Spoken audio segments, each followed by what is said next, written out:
Ok, Lisa. Aujourd'hui, on va pouvoir créer un nouveau cycle d'investigation. Un cycle d'investigation sur Nostradamus. Nostradamus était nommé Nostradamus, mais il s'appelait Michel de Notre-Dame. Est-ce que tu peux, Lisa, avant de te connecter à Nostradamus, me dire ce que tu perçois sur lui? Qui est-il? Je le vois très élevé. C'est quelqu'un, et j'ai même pas envie de parler de lui au passé parce qu'il est encore très présent. C'est quelqu'un qui a un regard vraiment global sur la Terre, en fait, sur ce qui se passe, sur les choses de manière générale. C'est quelqu'un qui prend tellement de hauteur que tout a l'air limpide, en fait, sous ses yeux. D'accord. Beaucoup de personnes, Je le, ouais, je le vois très puissant, mais en même temps sans aucune, enfin, pas de puissance noire si tu veux, tu vois. C'est vraiment juste beaucoup de magie, beaucoup d'attraction. C'est quelqu'un qui attire beaucoup à lui et qui sait comment faire en fait. C'est quelqu'un qui a une faculté à comprendre et qui du coup dans des domaines très complexes, il excelle, tu vois, comme l'astronomie, la médecine, les sciences, tout ça, c'est quelque chose qui est presque comme inné chez lui. d'accord. Ok. Est-ce que tu peux te connecter à lui, bien scanner son ADN, Mm. regarder si tu as besoin de se connecter à son âme? Est-ce qu'il est réincarné? Est-ce qu'il est en lumière?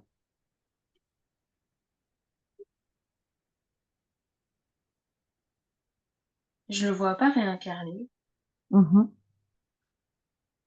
parce qu'il me dit c'est pas le moment. C'est comme si c'est très bizarre parce que j'ai l'impression qu'il s'incarne pas pour expérimenter. C'est comme s'il incarnait pour prévenir, tu vois. Hmm. C'est presque comme s'il avait c'est pas un ADN angélique, mais comme s'il avait passé un contrat avec les anges ou je sais pas pour s'incarner au moment où l'humanité en a besoin en fait. D'accord. Il est Ok. pas du tout ouais, comparé aux communications qu'on peut faire habituellement, je le perçois pas du tout de la même manière. Il est vraiment très élevé, quoi. D'accord. Est-ce que, avant de C'est pas une commencer, il âme a du simple. temps à nous accorder? Est-ce qu'il est OK avec ça? Oui, il n'y a pas de souci. Ok. Genre, je bloque. Désolée. Ok. Mais, mais c'est très bizarre parce que je me sens petite face à Mais, lui. Mais mais merci. c'est Merci pas parce lui que, qui veut me faire ressentir ça, c'est moi qui me sens impressionnée presque en ok, fait. parce que c'est C'est très exactement le bizarre. ressenti que j'ai. Je le vois pas, hein, voilà. J'ai pas d'image là qui me viennent dans la tête, mais je le ressens et je me sens vraiment toute petite, quoi. Mm. C'est Ouais, mais presque impressionnant. inférieur, tu vois, alors que c'est pas du tout lui qui se positionne en disant toi t'es inférieur parce que t'as pas le savoir, tu vois, c'est pas du tout Mhm. ça, c'est très particulier. D'accord. Ok. On disait que justement Nostradamus était connu pour ses prophéties. C'était un médecin, c'était quelqu'un qui s'intéressait beaucoup à la botanique, à l'astrologie, à d'autres consciences sur d'autres planètes.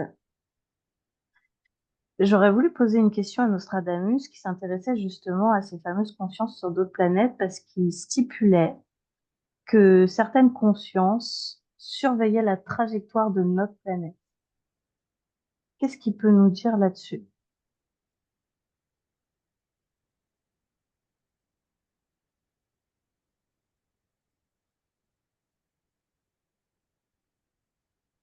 Ça vient des extraterrestres, mais ils surveillent la trajectoire de la même manière qu'ils surveillent, c'est une étude globale en fait, tu vois, de l'être humain et de son environnement.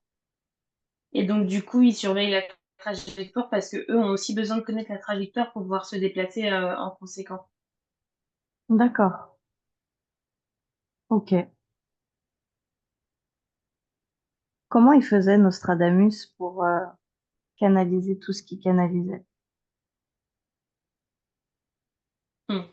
Ça le fait rire, cette question. C'est la question principale. Ça l'amuse parce qu'il dit que sur Terre, on a toujours besoin d'avoir des réponses à tout et de tout comprendre. Alors qu'en fait, le, la base, vraiment le socle en fait de la canalisation, c'est de lâcher prise et d'accepter que les réponses ne seront pas forcément là et qu'elles ne seront... Il y a même beaucoup de chances pour qu'elles ne répondent pas à tes attentes en fait. Et plus tu seras dans ce lâcher prise, plus ça sera fluide et ça viendra à toi. Ouais, Il montre l'image d'une roue aussi. Comme si, en fait, c'est un peu la roue du temps, entre guillemets, où tu as le passé, le présent, le futur. Et en fait, quand tu lances la roue, bah, en fait, tout s'entremêle. Et du coup, tu vois que ça fonctionne par cycle un petit peu. Les guerres reviennent à peu près sur chaque période, ou les conflits, ou les changements brutaux dans les sociétés. Donc, par exemple, la fin de la royauté, la mise en place de républiques, ce genre de choses, tout fonctionne par cycle, en fait. Et donc, du coup, juste en changeant de perspective et en adaptant cette roue aux différentes sociétés, tu as moyen d'avoir, alors c'est pas une science exacte, mais tu as moyen d'avoir quelque chose qui se rapprochera au plus de la vérité et de la réalité dans X temps. d'accord, je comprends, mais ça me dit pas comment lui, il faisait pour percevoir ces choses-là. Alors, c'est très bête ma question, hein, mais toi, tu canalises. Je te mets en Hmm. transe hypnotique, tu plonges, tu te connectes à ton subconscient et tu canalises des informations en transe hypnotique. C'est ta manière à Hmm. toi de faire. Il y a des personnes Ouais, je comme vois. moi qui reçoivent des informations par flash, par ressenti corporel, et c'est un peu inexplicable, mais j'arrive quand même un petit peu à mettre des mots dessus. Moi, c'est des flashs, c'est des ressentis. Toi, tu canalises en hypnose. Lui, Hmm. comment il faisait? Lui, il y avait un mélange de plein de choses. Il y avait l'étude de l'astrologie déjà. Ça lui apportait beaucoup de réponses sur les comportements et la prédiction des comportements, de l'évolution des gens. Je vois aussi des fois des cartes, mais sur vraiment les prédictions à proprement parler, ça arrivait en grande majorité par les rêves, en fait. Hmm. Très souvent, ça venait par les rêves et après, il se confirmait par les cartes de temps en temps ou par l'astrologie. Mais du coup, il n'a pas une seule technique, c'est vraiment un Hmm. combo de plein de choses. Ouais. Des fois, ça lui arrivait de croiser quelqu'un et d'avoir des sages dans sa tête aussi, tu vois. Hmm. Et pour moi, c'est ça la vraie télépathie dans le sens où moi, je le vois et même quand je vois des gens qui font la même chose que moi, souvent on est hyper relié à nos rêves, on fait beaucoup de rêves Ouais. prémonitoires, mais c'est pareil, on connaît pas les choses quand on est en hypnose. On a Ouais. beaucoup de flashs, etc. quand on Hmm. voit des gens, des odeurs, et en fait c'est exactement ça lui qu'il faisait. Sauf qu'il avait pas quelqu'un pour le mettre en hypnose. D'accord. Ok. Il confirmait par autre chose qu'il pouvait maîtriser lui directement. Ah, c'est intéressant.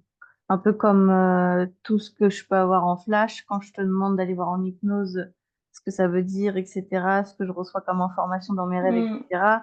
Lui, il se le confirmait d'une autre manière. Ok, c'est ça. d'accord. On disait que Nostradamus avait prédit la Seconde Guerre mondiale. Est-ce que c'est le cas?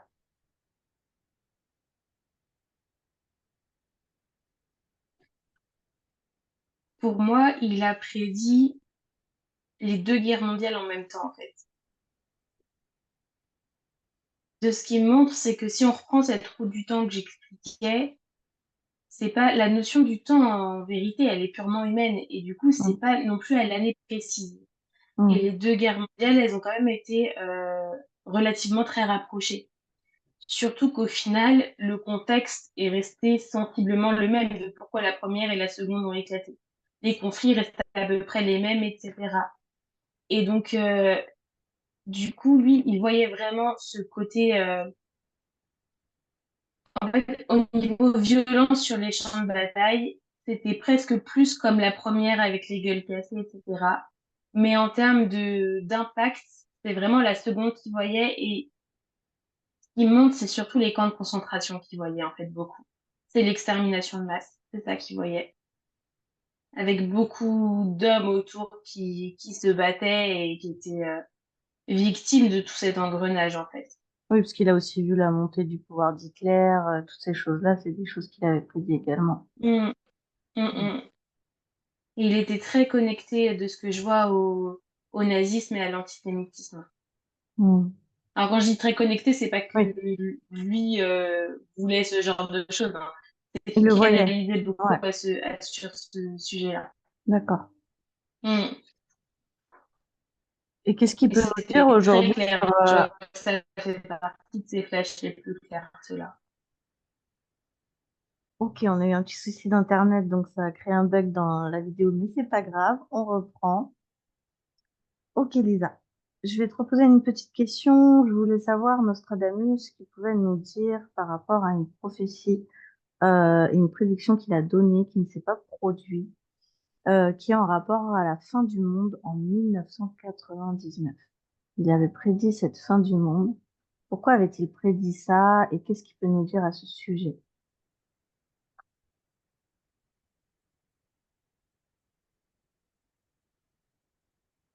En fait, il se rend compte maintenant que c'était pas une fin du monde en tant que telle, mais c'était une fin du monde qu'il avait connue. Comme si, avec toutes les avancées technologiques, toutes les... Il y avait déjà la séparation des classes avant, mais vraiment, les classes ouvrières, c'était beaucoup plus codifié, l'avancée de la société, etc. Et surtout, l'individualisme des gens, ça avait comme créé mis le monde sur stop un petit peu. L'évolution de l'homme avait été stoppée. D'accord. Et lui, il l'a perçu comme une fin du monde. Oui, c'est ça aussi que les gens ont du mal à conscientiser. On le voit même quand on regarde nos cycles d'investigation. J'ai bien aimé le commentaire que la dame elle a mis sous la vidéo de Coluche qui expliquait Hmm. que des fois il y avait des perceptions qui pouvaient être reliées à d'autres choses. Et les mots qu'elle a mis dessus pour expliquer, ça voulait pas dire que tu t'étais trompé, mais tu as peut-être canalisé un autre moment, un autre temps. Et des C'est ça. fois, quand on canalise, tu peux expliquer aux gens, mais des fois, tu as des images, un peu comme tu avais eu avec le monsieur là, le grêlé. Apparemment, on le Hmm. surnommait le grêlé. Et toi, tu voyais comme Son ça, visage une avec de la métaphore. grêle qui Ouais, tombait. tu voyais son visage avec Ouais. de la grêle. Donc, c'est assez particulier, hein, la manière de canaliser. Des fois, c'est pas exact. Et du coup, bah, on vient y mettre un peu nos perceptions à nous, notre analyse. Et du coup, bah, des fois, elle est faussée, quoi. Ça arrive. Puis ce qui est compliqué, c'est que des fois, on a des choses qui sont très limpides, avec, si on regardait un film presque. Et des fois, c'est vraiment des flashs, mais qui peuvent être contradictoires. Donc, ouais, l'analyse, parfois, elle est complexe, faut essayer de décrypter les messages, en fait. C'est ça. Des fois, c'est très clair et des fois, faut arriver à analyser et à comprendre ce qu'on perçoit. Hmm. Ok, super. Euh, Beaucoup de personnes, je suis obligée de poser cette question, même si moi je le pense pas. Beaucoup de personnes voyaient Nostradamus comme un véritable prophète et d'autres comme un escroc. Qu'est-ce que toi, Lisa, en tant que telle, tu canalises sur ce sujet? Il me dit, je suis ni l'un ni l'autre. Il me dit, je suis juste un homme comme tout le monde, mais qui a accès à un monde que certains ne pensent pas réel. Hmm, c'est une très bonne réponse. Oui.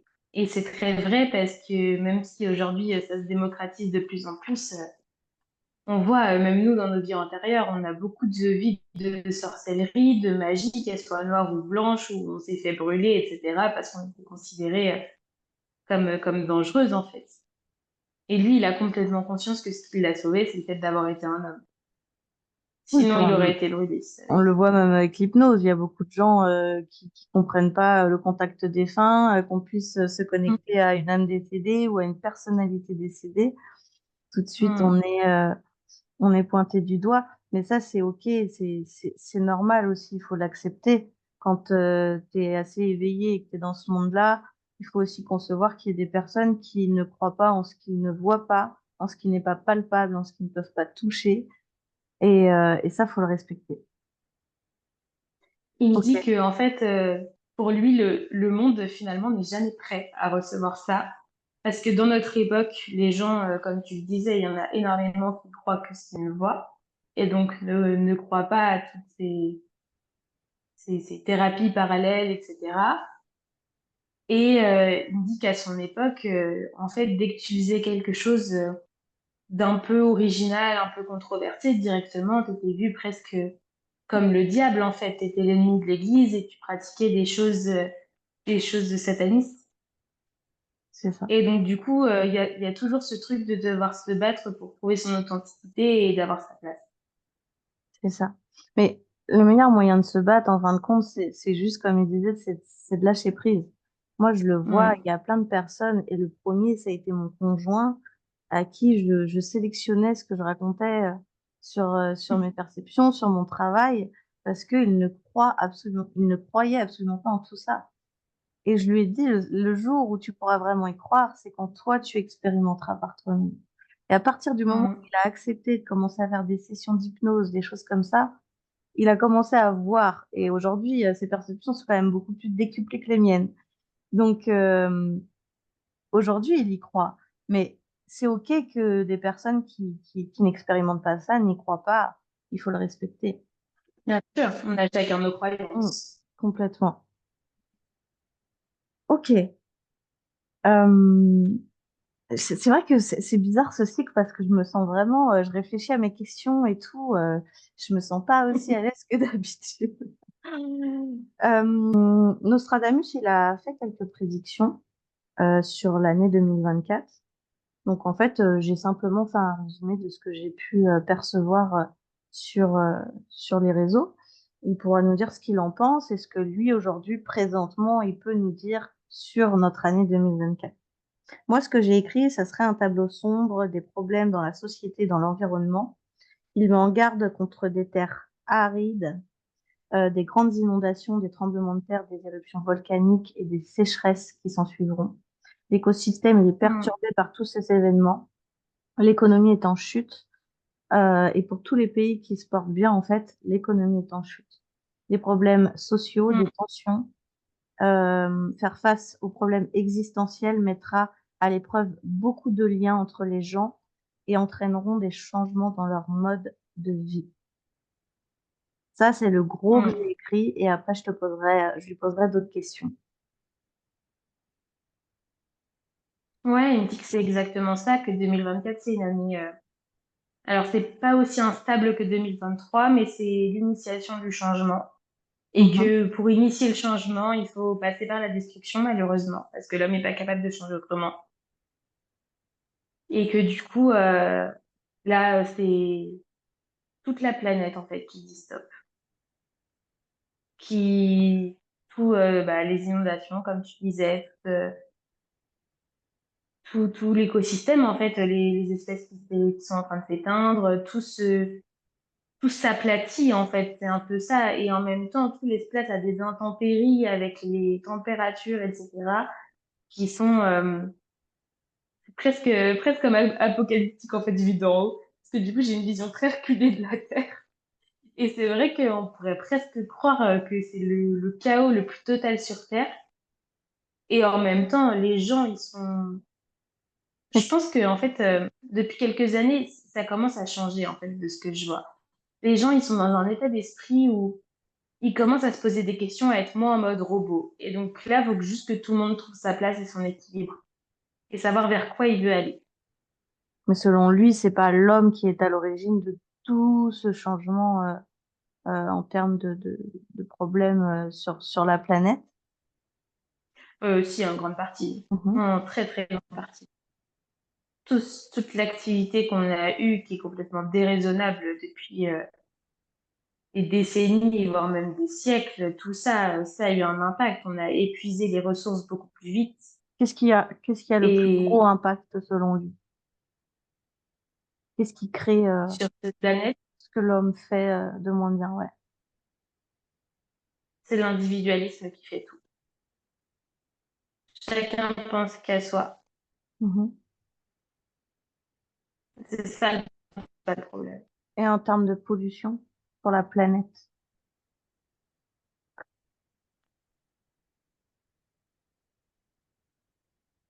On me dit que c'est l'ensemble d'un tout.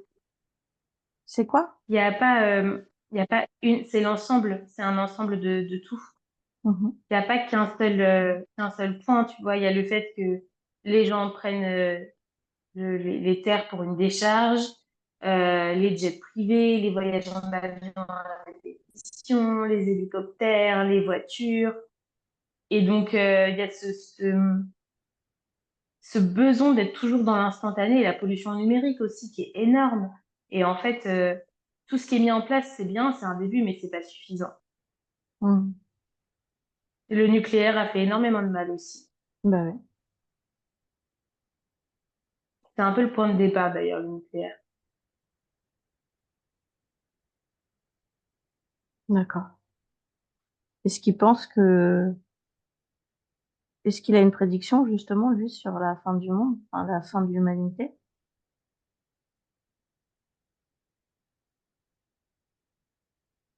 Et il me dit que si on change pas, on causera notre propre perte. Ça, Et qu'il faut arrêter de croire qu'on est seul sur Terre. C'est ce qu'il m'a dit. comment ça? Faut prendre conscience qu'on fait partie d'un tout. Mhm. Que la planète, elle nous appartient pas, en fait. Mhm. C'est quelque part, c'est nous qui lui appartenons. Bien sûr. Et donc, si on travaille pas main dans la main avec tout ce qu'il y a autour de nous, ça peut pas fonctionner. Et on causera nous-mêmes notre perte, en fait. Oui, on n'utilise pas assez ce que la planète nous donne, les éléments, et on détruit à l'inverse les éléments.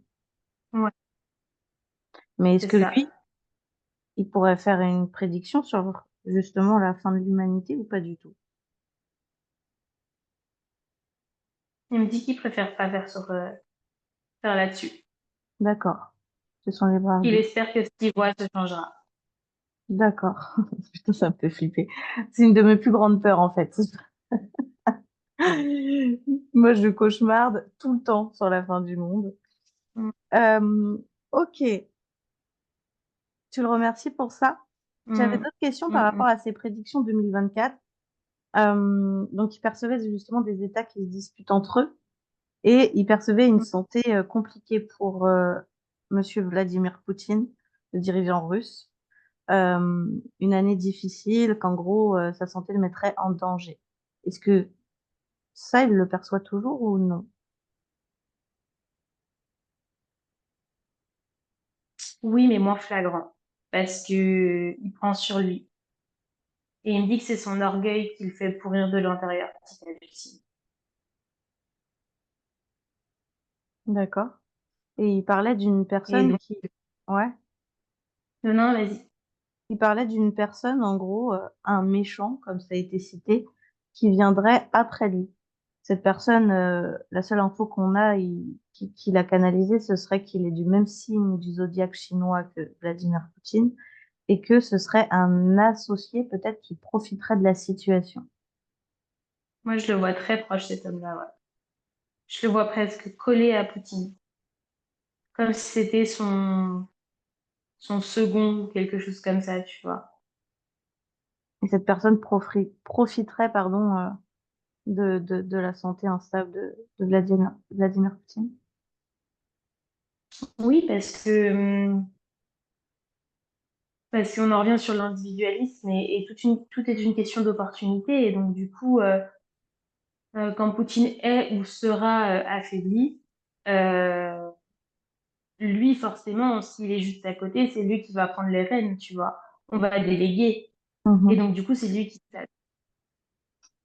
Et suite à ça, en gros, il y aurait un impact justement national et international. Les gens perdent confiance en leurs dirigeants et la valeur de la monnaie, elle va baisser. Est-ce que ça, c'est toujours Ça, c'est déjà le cas. Ça, c'est déjà le cas et ça viendra pas avec cet homme-là. d'accord? Ce que je vois, c'est que, et de ce que me dit en plus Nostradamus, Oui, c'est C'est le but. qu'en fait, les Là, je choses ont parlais avec déjà... Nostradamus. Oui, oui, oui, oui, oui. Mais du coup, il me montre et en même temps, on essaye Mhm. de confronter nos perceptions, donc c'est hyper intéressant. J'ai deux visions en même temps. D'accord. Euh, de ce que je comprends, moi, c'est que ce truc-là, c'est déjà enclenché, en fait. Les gens commencent en Russie, hein, je parle pas dans les pays voisins, Mhm. commencent à se retourner contre le pouvoir. Et alors, ils sont bien sûr extrêmement brimés, hein. Il y a le retour de bâton immédiatement s'ils se font attraper. Mais du coup, il y a déjà une sorte de soulèvement. Et donc, si ça reste constant, ce soulèvement-là, je suis pas sûre que ce second arrivera au pouvoir ou alors il ne le restera pas très longtemps. Mhm. Je ne le vois pas instaurer un nouveau cycle de terreur si justement ce mouvement de destituer un peu la présidence actuelle se fait. Ok. Mais il faut que ça y arrive parce qu'en fait, ils ont énormément les moyens pour appliquer une répression qui est hyper forte. D'accord. Et pourquoi, c'est peut-être pas le cas, hein, c'est dans mes recherches que j'ai pu voir ça, mais en gros, il serait dit que pour Nostradamus, ça serait l'Inde qui jouerait un acteur majeur pour venir sortir de la merde des autres pays ou j'en sais rien, mais c'est ce que j'ai pu percevoir en faisant mes recherches sur ces prophéties. Ça ne sera pas aussi flagrant que, que ce que ça laisse entendre comme prophétie. Mais l'Inde, en fait, on en a beaucoup de choses à en apprendre. Et notamment dans les années qui viennent, avec les catastrophes écologiques qui vont s'enchaîner. Parce que l'Inde, ils ont une population qui est énorme, avec énormément de pauvreté. Et donc, c'est des gens qui se débrouillent dans tout. C'est des gens qui savent survivre et qui sont en constante survie. Et ça, va falloir qu'on apprenne, en fait. Et c'est là qu'on va apprendre de ce peuple-là, de déconstruire nos richesses et d'apprendre à se contenter de moins. Et l'Inde est aussi un pays qui est très spirituel, avec beaucoup de religions différentes, etc. Hmm. Et donc, il y a cette connexion à son soi supérieur et à une espèce de divinité qui est quasiment innée chez tout le monde et qui, du coup, te fait accepter ta condition d'homme quand bien même tu es dans une pauvreté extrême. Et ça, ils sont vachement en avance, en fait, sur nous par rapport à ça. Et donc, du coup, c'est plus cette influence-là qui va arriver en France. Et je vois que ça va notamment beaucoup arriver avec les gens qui voyagent énormément. Hmm. De plus en plus de gens vont faire des sortes de pèlerinages en Inde, etc. Et c'est des choses qui vont pouvoir influer après sur les populations occidentales. D'accord. Hyper intéressant. Ok. Ok. On dit que l'année 2024, c'est l'année du dragon. Qu'est-ce que ça veut dire?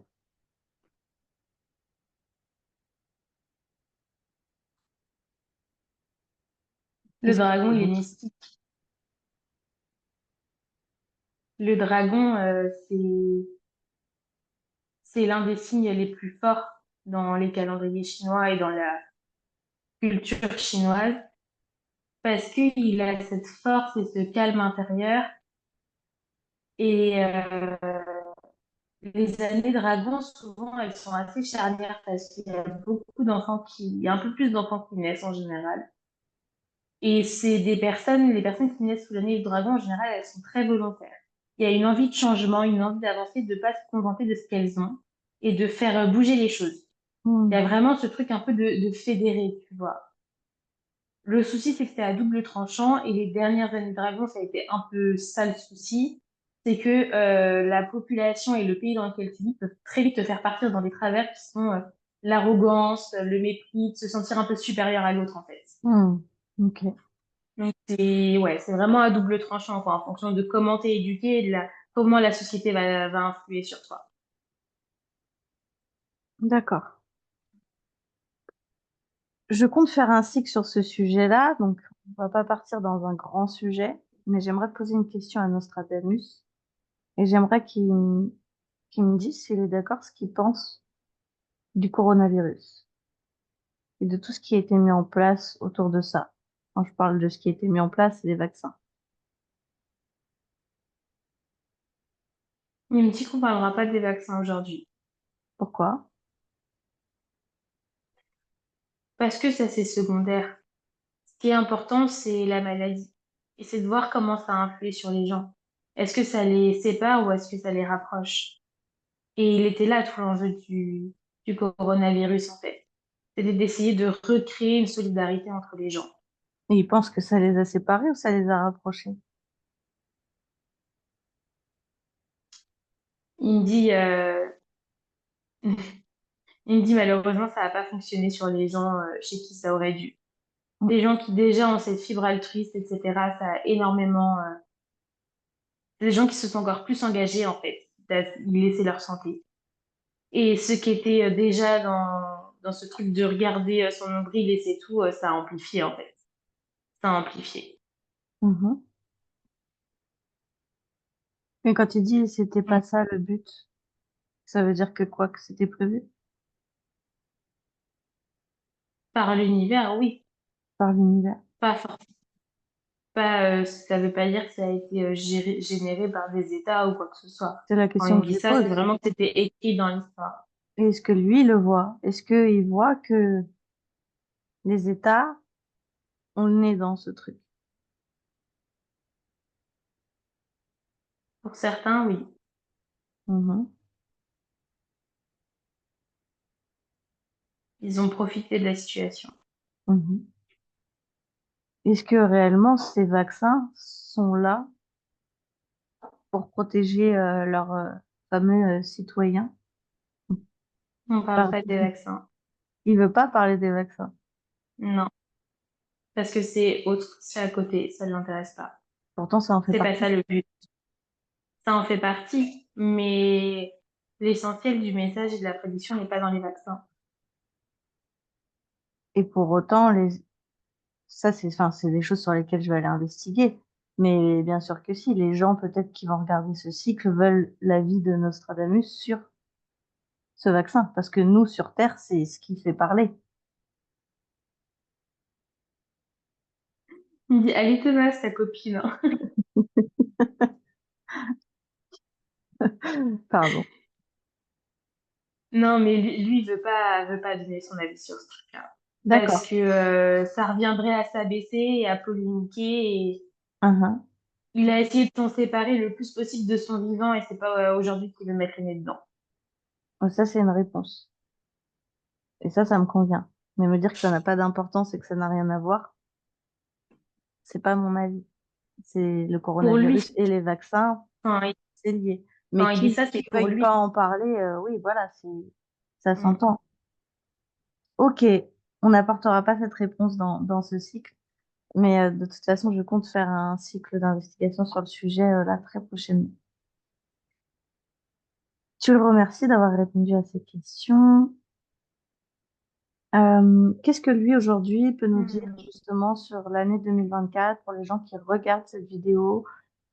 Quelles sont ses prédictions pour nous? Quels sont ses conseils et ses messages? Comme on le disait, c'est 2024, c'est l'année du changement. Donc là, il y a vraiment un choix à faire dans cette année, dans les années à venir, de prendre un nouveau départ. Faut créer cette reconnexion aux éléments, faut partir dans les campagnes, s'éloigner des villes. Et en fait, le travail qui va être hyper important dans les années à venir, ça va être cette reconnexion à soi. Et en se reconnectant à soi et à son soi profond, ça va permettre de se tourner vers l'autre, en fait. Et ça va être ça l'enjeu des prochaines années. De ne pas laisser gagner l'individualisme, parce que là, ça va être, c'est maintenant ou jamais, en fait. Mm. Ouais, puis ça, Et il le donc, reprécise beaucoup, tu vois, même quand il parlait du coronavirus, il le disait, donc mm, mm, c'est une mm, grande mm, mm. importance. Et on entend beaucoup, tu vois, cette phrase de, bah oui, mais je vois pas pourquoi moi je le ferais parce que mon voisin le fait pas. Mais en fait, chaque petit pas part de soi et chaque petit pas compte, en fait. Mm. Chaque grain de riz économisé, entre guillemets, c'est déjà ça de prix. Et donc, à l'échelle mondiale, s'il y a un tiers qui le fait, bah, c'est super. Mais si personne ne le fait parce qu'on se dit, bah oui, mais mon voisin ne le fait pas, Exactement. forcément, ça ne changera pas les mentalités, ça ne fera pas évoluer les choses. Et donc, c'est vraiment il me dit arrêtez de faire de suivre le troupeau en fait, de pas avoir peur de s'écarter, de paraître un peu pour le bizarre pendant quelques temps, mais de pouvoir au moins ne pas passer à côté de sa vie et de ses missions. Hmm. C'est un très beau message. Mm. Et qu'est-ce que lui il retient de son incarnation sur Terre? Mm. Il retient que malgré le fait qu'on sépare la royauté, les riches, les pauvres, au final on est tous humains, on est tous logés à la même enseigne et que les peurs des uns sont exactement les peurs des autres, peu importe le milieu. Hmm. Il me montre une image de Catherine de Médicis quand il dit ça. Donc, Catherine de Médicis, pour préciser aux personnes qui regardent ce cycle, c'était la reine qui a convoqué Mm, Nostradamus pour avoir des prédictions sur l'avenir de ses fils. Et suite à cette mm, convocation, elle l'a nommé tac tac tac conseiller de la reine et médecin ordinaire. mm. Et il me dit que c'est typiquement quelqu'un qui s'est énormément tourné vers les sciences occultes parce que le concret ne lui suffisait pas et ça ne lui apportait pas suffisamment de sécurité et d'assurance. Et qu'au final, elle a beau avoir été reine et être censée être la personne la plus influente et la plus puissante. Pour autant, elle avait exactement les mêmes préoccupations que d'autres personnes. Hmm. D'accord. C'est ce qu'il en Et c'est ça retient. qu'il faut pas oublier. Hmm. Ouais. Et c'est pas parce qu'on est tous différents, mais pour autant, on a tous des points communs les uns avec les autres. Et c'est important de se concentrer sur ce fil invisible qui fait le lien entre tout le monde. Ce fameux fil invisible. Je voulais t'en parler justement. On dit que Nostradamus prédisait pour 2024 qu'il y aurait un lien psychique qui allait se créer entre toutes les personnes qui sont incarnées sur Terre.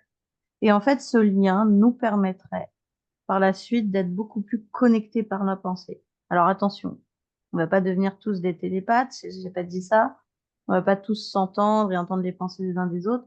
Mais en gros, ce lien nous permettrait d'être beaucoup plus connectés les uns entre les autres et de peut-être mieux se comprendre, Être sensible. interagir. Voilà. Mm. Qu'est-ce qu'il peut nous dire sur ce Mm. fameux lien? Il me dit que ça va commencer en 2023-2024, mais qu'on verra plus les effets à 2025, entre 2025 et 2027, je pense. Mais que justement, c'est le fait de se tourner vers les autres. Et il me dit que les gens qui sont naturellement tournés vers les autres, en fait, vont se détourner. Hmm. C'est très marrant parce que je trouve que ça résonne énormément. Se détourner de ces sociétés et de créer le lien, parce que c'est pas qu'avec les personnes, c'est avec toutes les consciences. Donc, même avec la petite coccinelle qui passe dans ton jardin, etc., tu vas créer un lien de respect et de compréhension et de mesure de l'autre dans son individualité. Et donc, du coup, le fait que ces personnes très altruistes et qui donnaient sans jamais recevoir, vont se tourner vers la nature, vers quelque chose qui donne naturellement. Et donc, du coup, ça va permettre d'engendrer un changement, tu vois, chez les personnes de l'entourage qui, elles, sont tournées vers elles-mêmes. Et donc, c'est comme ça que petit à petit va se créer ce fil, tu vois. Cette prise de conscience qu'on fait tous partie d'un écosystème, mais pas que dans l'humanité, à l'échelle de la Terre.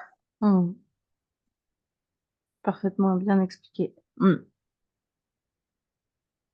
Ok, ok. Désolée, ça me fait réfléchir à beaucoup de choses. Euh, ok, pour Je trouve ça terminer, très pertinent. bah ouais, c'est intéressant et je trouve ça bien dit en fait. Je trouve ça bien dit. Mm, Et c'est important parce que des fois, je le vois, hein, même moi, on peut me prendre pour une folle à sauver des escargots, des machins. Mais en fait, voilà, il faut aussi s'accepter dans son entièreté et tu vois, quand tu dis des choses comme ça prend sens aussi, tu vois, quelque part. mm, Ok. complètement. Une dernière prédiction pour l'année prochaine. Et on terminera le cycle là-dessus. L'année 2024 nous amène sur une année 2025. Laquelle?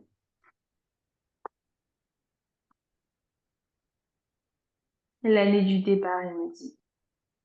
L'année de l'apprentissage de soi et j'ai le mot en anglais, mais pas en français, du fait de grandir, de pousser comme les arbres, tu vois, de s'enraciner pour mieux rayonner. D'accord. Et d'ailleurs, tu dis, j'ai le mot en anglais, mais pas en français. Pourquoi Parce Nostradamus, parce qu'il me le dit en anglais. Ouais, mais oui, je l'entends bien. Mais justement, c'est ma question. Pourquoi, on le dit, hein, euh, que tous ces textes étaient assez quand même complexes et que ça nécessitait une expertise linguistique. Pourquoi c'était pas des prédictions simplement écrites aux yeux de tout le monde? Pourquoi il aimait justement faire ça comme ça? Il a un œil hyper malicieux quand il dit ça. J'aime beaucoup ce qu'il représente et j'aime beaucoup sa façon de s'exprimer dans le non-verbal, c'est très drôle. Hmm, Il me dit que lui, quand bien même ça a été une incarnation qui marque encore aujourd'hui, pour autant ça a été très éprouvant pour lui de ressentir tout ça, de canaliser tout ça, ça lui a pris beaucoup d'énergie. très dur, ouais. Et il me dit que ça se mérite, que c'est pas juste si lui fait tout le travail et que derrière ça tombe tout cuit dans le bec en fait, et qu'en plus de ça, si tu démocratises trop les prophéties, elles vont se dénaturer. Hmm, Et donc, du coup, c'est hyper important de garder sa singularité et de garder sa patte aussi, parce que si elles sont réinterprétées à toutes les sauces, au final, tu vas mhm, partir d'une prophétie A pour arriver à un résultat Z, tu vois, mhm. dans la bouche des autres. Donc Et donc, lui, du coup, c'est hyper important il de retranscrivait mettre un sa peu patte, comme il canalisait, quoi, alors. c'est ça, Hmm, de manière très authentique et qui lui correspondait à lui. Et les esprits qui ont envie de s'attaquer, faut qu'ils le méritent. ok, Et il faut qu'ils aient la même, au-delà du mérite, c'est la même sensibilité que lui, en fait. d'accord. D'arriver à saisir le sens caché. C'est ça, un peu Parce comme quand tu que tu peux canalises, poser, c'est des perceptions bizarres.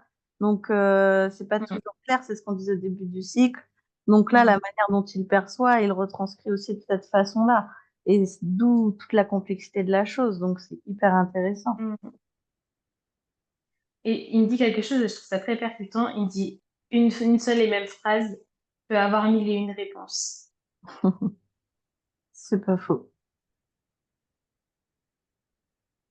Super.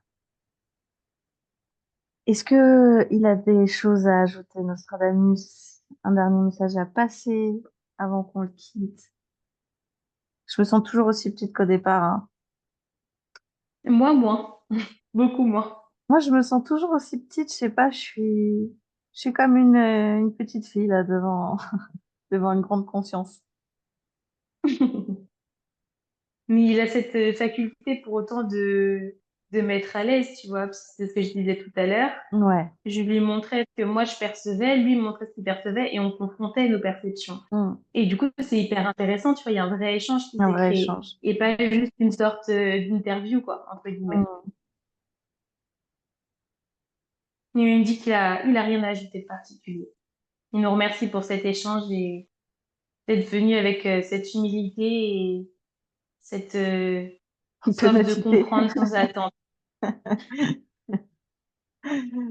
Ah, j'adore. En tout cas, c'était très gentil de sa part. Tu le remercies de nous avoir accordé ce Mm. temps. C'est nous qui le remercions.